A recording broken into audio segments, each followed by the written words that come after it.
नमस्कार। नेपाल में व्याप्त राजनीतिक अस्थिरता अब धीरे धीरे भारत को भी अपने प्रभाव में ले रही है। आपको पता होगा कि 2008 में नेपाल गणतंत्र बना और वहां राजतंत्र की समाप्ति हुई।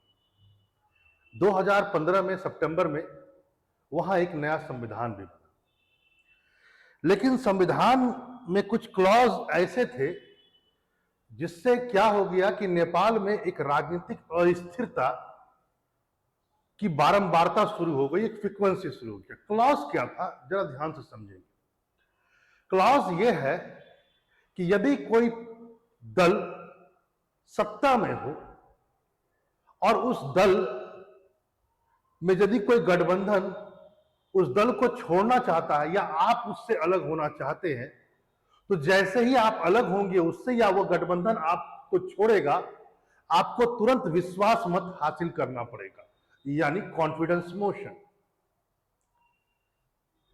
और यह ऐसा नहीं कि भारत में नहीं है, भारत में भी है, लेकिन नेपाली कॉन्स्टिट्यूशन में बाकायदा यह लिखा हुआ है। यह अपने आप में बड़ी बात है। भारत में क्या होता है, भारत में राष्ट्रपति डिसाइड करते हैं या वो बोलते हैं कि इतने तारीख को आपको विश्वास मत हासिल करना होगा, लेकिन कॉन्स्टिट्यूशन में लिखा हुआ नहीं है। वहां नेपाल की कॉन्स्टिट्यूशन में लिखा हुआ है। और इसी का परिणाम क्या हुआ है कि पुष्प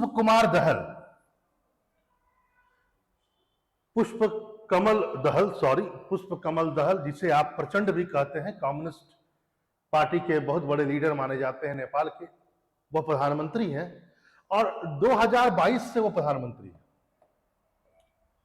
लेकिन 2022 से प्रधानमंत्री होने के बाद अभी हाल में बुधवार की बात है यह कि उन्हें फिर विश्वास मत हासिल करना पड़ा तीसरी बार। मतलब अपने 2 वर्ष का कार्यकाल भी पूरा नहीं किया है।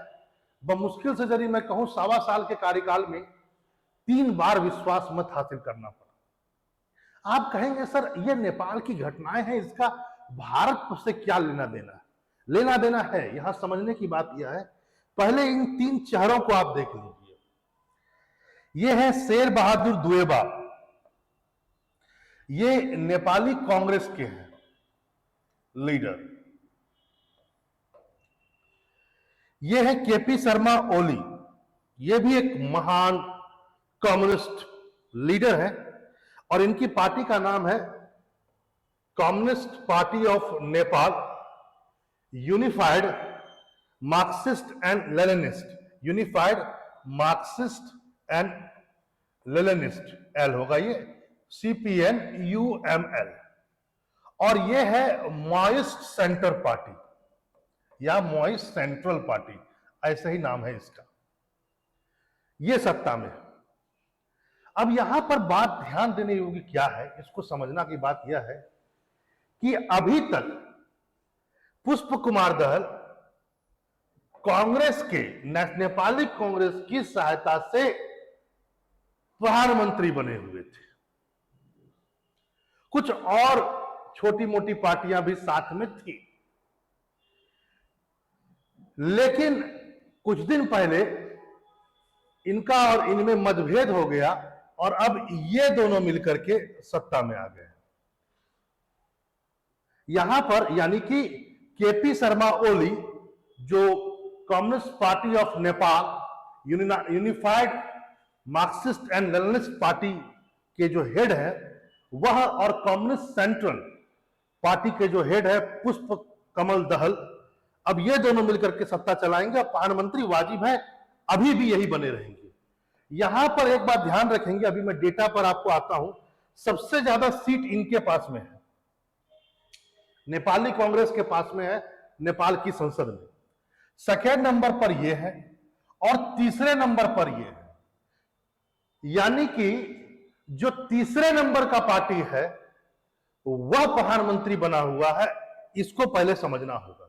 लेकिन अभी तक चूंकि नेपाली कांग्रेस थी, तो यह पार्टी यदि कहा जाए नेपाली कांग्रेस, ऐसे तो मैं आपको एक चीज बहुत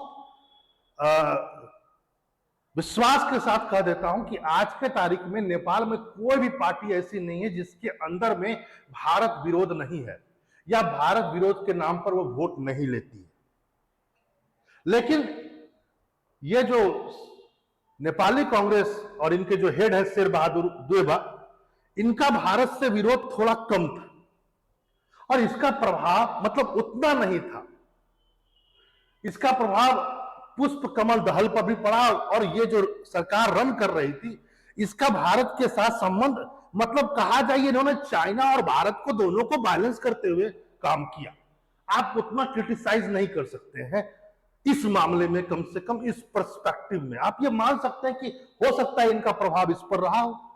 लेकिन अब केपी शर्मा ओली ये भाई साहब एकदम चीन परस्त हैं और इनकी भूमिका भारत के परिप्रेक्ष्य में हमेशा बहुत ही बुरी रही। आपको पता होगा 2015 का वह इंसिडेंस, मधेसी का मुद्दा, और जब पूरा नेपाल को बैरिकेड किया गया, यही केपी शर्मा ओली थे जिन्होंने कहा कि इसमें पूरा हाथ भारत का है। और शुरू से ही ये चाइना परस्त रहे अपने पूरे शासनकाल के दौरान। और अब चूंकि ये सत्ता में भागीदार बन गए हैं, इन्होंने, आपको पता होगा राम मंदिर जब बन रहा था तो इन्होंने कहा वहां क्या जरूरी है राम का मंदिर बनाना, राम तो नेपाल के हैं। बहुत सारी इनकी हमेशा विवादास्पद रहा है, हमेशा एंटी भारत ही कहें। हम ये नहीं कहते हैं कि ये कोई कम हो, लेकिन इस बार ये देखने को मिल रहा था कि प्रचंड जो है वो थोड़ा बहुत बैलेंस करके चल रहे हैं। अब स्थिति क्या होगी ये सोचने वाली बात है, क्योंकि यह ओली साहब जो है ये तो पूर्णतः चाइना परस्त है। पूरी बात और क्या क्या है थोड़ा और भी देख लेते हैं। यहां पर आप एक बात ध्यान रखें, नेपाल में ये तीन जो चेहरे आपको दिख रहे हैं नेपाली कांग्रेस के, ये unified Marxist and Leninist party का जो कम्युनिस्ट है, और ये पुष्प कुमार दहल मॉइस्ट सेंटर के, ये तीन चेहरे आज नेपाल की राजनीति के सबसे प्रमुख चेहरे हैं। इन्हीं में से कोई प्रधानमंत्री बनता रहता है अभी आज के तारीख में। कुछ बातों को अब लेकर के हम लोग आगे बढ़ते हैं। मैं थोड़ा सा बात और भी कर दूं आपको नेपाल के बारे में यहां पर आने से पहले। यहां पर आप ध्यान रखेंगे कि नेपाल में जो हाउस ऑफ रिप्रेजेंटेटिव है, जिसको आप लोअर हाउस कहेंगे, जैसे हमारी भारत में लोकसभा, और लोकसभा में जिसका प्रतिनिधित्व होता है, जिसका बहुमत होता है, सरकार उसकी होती है, तो वहां पर भी जो लोअर हाउस है वहां पर टोटल मेंबर जो है वह है आपके 275। यहां पर आप ध्यान रखेंगे। और हमारी राज्यसभा जैसे है अपर हाउस, तो वहां पर टोटल मेंबर जो है उस राज्यसभा को वहां पर नेशनल असेंबली कहा गया, ध्यान रखेंगे आप लोग, और 59 मेंबर्स है। अब यहां पर ध्यान रखिए, मैंने जो बातें कही जरा समझिए। नेपाली कांग्रेस शेर बहादुर की पार्टी, इसके 89 सीट है, लेकिन सत्ता में कौन था? मॉइस्ट सेंटर के लीडर प्रचंड, ये पीएम बने हुए हैं, जो 32 सीट लेकर के बैठे हुए हैं। और अब ये Nepal communist party of Nepal unified Marxist and Leninist party के साथ ये मिल गए हैं, इनकी भी 78 सीट है। यानी अब आप समझ सकते हैं कि प्रचंड थोड़े से महत्वाकांक्षी हैं, क्योंकि कहने का मतलब सिंपल है, आओगे कोई भी, रहेंगे हम ही, जैसे नीतीश कुमार जी हैं बिहार में। ठीक है, यहां पर एक बात ध्यान रखेंगे कि एक जमाने पहले जब 2008 में गणतंत्र की स्थापना हुई और प्रचंड बने पीएम, तो बहुत जबरदस्त मैंडेट के साथ वो आए थे, लेकिन धीरे धीरे उन्होंने जनता के बीच अपना विश्वास खोया और आज वो 32 सीट पर है। ध्यान रखिएगा। अब आते हैं हम लोग कुछ और बातें कर लेते हैं, जैसा कि मैंने आपको बातें कहा, आप समझ रहे हैं। पहली बात तो आप जान लीजिए वो यह है कि दिसंबर 2022 में ही ये सरकार बनी थी, और जब से प्रधानमंत्री कौन बने? ये पुष्प कुमार दहल, पुष्प कमल दहल प्रचंड बने, और ये तीसरी बार था जब ये प्रधानमंत्री बने।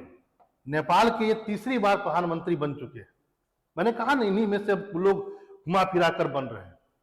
और जब ये बने तो उस समय नेपाली कांग्रेस के समर्थन से प्रधानमंत्री बने। ठीक है, इसको भी आप ध्यान में रखेंगे। यहां पर एक बात ध्यान रखेंगे, चूंकि अब तो ये हट गया इनका, यहां पर एक बात आप लोग और भी ध्यान रखेंगे, वो यह है कि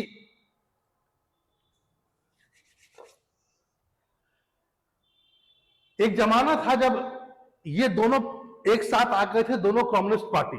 ठीक है, 2022 में नेपाली कांग्रेस के साथ सरकार बनाया, लेकिन एक बात है, 2017 में प्रचंड और ओली ने, यानी दोनों कम्युनिस्ट पार्टी और माओइस्ट पार्टी ने अपने आप पार्टी का विलय कर दिया था। लेकिन बाद में उन दोनों के बीच में क्या हुआ, जो साझेदारी थी वो खत्म हो गई, क्योंकि वाजिब है, यदि एक आदमी दूसरे आदमी के साथ विलय करता है तो पीएम तो कोई एक ही बनेगा ना, दोनों तो बन नहीं सकता। मतभेद के कई हो सकते हैं बिंदु हो लेकिन महत्वाकांक्षा भी तो अपने आप में एक बहुत बड़ी बात है। तो शायद ये बात समझ लिया गया था दोनों के द्वारा कि यार हम तो नहीं बनेंगे, शायद दूसरा कोई बने। तो ये बात अपने आप में आप देखने को मिल सकता है। एक बात ध्यान रखें कि प्रचंड जो है वह पहले एक कहा जाए तो एक माओवादी एक नेता थे, और नेपाल में उन्होंने कम्युनिस्ट विचारधारा के प्रसार प्रसार में बहुत भूमिका निभाई, और यह विचारधारा जो थी बहुत रेडिकल विचारधारा, आपको पता है। तो 2006 में यूएन यानी यूनाइटेड नेशन, संयुक्त राष्ट्र के शांति समझौते के तहत इन्होंने हस्ताक्षर किया था 2006 में, और उसके बाद ये राजनीति के मुख्य धारा में आए। इन्होंने 1996 से लेकर 2006 तक लगातार कहें तो नेपाल में संघर्ष किया। इनके संघर्ष के कारण लगभग माना जाता है कि 17,000 से ज्यादा लोगों की मौत हुई, चाहे वो इधर पक्ष के हों, कम्युनिस्ट साइड के हों, या अदर पक्ष के यानी नेपाल की सरकार के सैनिक हों। एक जो झड़प चला इनके लीडरशिप में माओवाद को लाने के लिए नेपाल में, 17,000 से ऊपर लोगों की मौतें हुई थी। इसके बाद ये बने थे, ये मुख्य धारा में आए 2006 शांति समझौता के बाद। जैसा कि मैंने आपसे पहले ही कहा कि तीसरा कार्यकाल प्रधानमंत्री के रूप में है, लेकिन ये बात आप जान लीजिए, इससे पिछला वाला जो कार्यकाल था उसमें भी ये 5 साल पूरा नहीं कर पाए थे। यहां पर एक बात यह भी ध्यान रखें कि 2008 में नेपाल में गणतंत्र की स्थापना हुई थी, राजतंत्र को समाप्त कर दिया गया था। उसके बाद से 13 बार सरकारें आ चुकी है, नई नई 13 बार। यानी कि केवल और केवल यदि कहा जाए 2008 से लेकर के 2024 चल रहा है, 16 साल में 13 बार सरकारें बदल चुकी है, 13 बार प्रधानमंत्री बन चुका है। ये अपने आप में बताता है कि अभी भी नेपाल में लोकतंत्र की जड़ें बड़ी ही कोमल है और उतना अच्छा तरीके से नहीं बैठी हुई है। और यह भी आप समझ सकते हैं बातों को कि अभी भी नेपाल जो है वो संक्रमण के दौर में है। यहां पर जब आप भारत से कंपेयर करेंगे नेपाल का, तो भारत में ऐसा नहीं था। भारत में आजादी के बाद से जब भारत ने नए संविधान का निर्माण किया, उसके बाद से भारत में एक स्थिर सरकार हमेशा रही, बीच में कुछ समय को छोड़ दिया जाए। और यहां पर दूसरी बात, जैसा कि मैंने कहा कि भारत विरोध नेपाल के हर पार्टी में आ चुका है, क्योंकि उन्हें लगता है कि वोट बैंक भारत विरोध कहेंगे तो शायद मिलेगा। नेपाली कांग्रेस चूंकि पहले ऐसा नहीं थी, अब वो भी गिरिजा प्रसाद कोइराला के बाद कहा जाए तो उसने भी अपना पूरा रूप रंग बदल दिया है। महत्वाकांक्षा बहुत बड़ी चीज होती है, लेकिन इतना जरूर है कि जो सबसे ज्यादा मुखर होकर भारतीय विरोधी है और चीन परस्त है, केपी ओली, और उनकी सरकार अब प्रचंड के साथ जुड़ गई है। उनका रवैया पूरा भारत विरोधी। अब देखना होगा कि भारत और नेपाल के बीच जो संबंध अभी कुछ दिनों में सामान्य हुए थे, वह फिर से किस मोड़ जाते हैं, ये देखना होगा। फिर मिलते हैं एक नए टॉपिक के साथ। नमस्कार।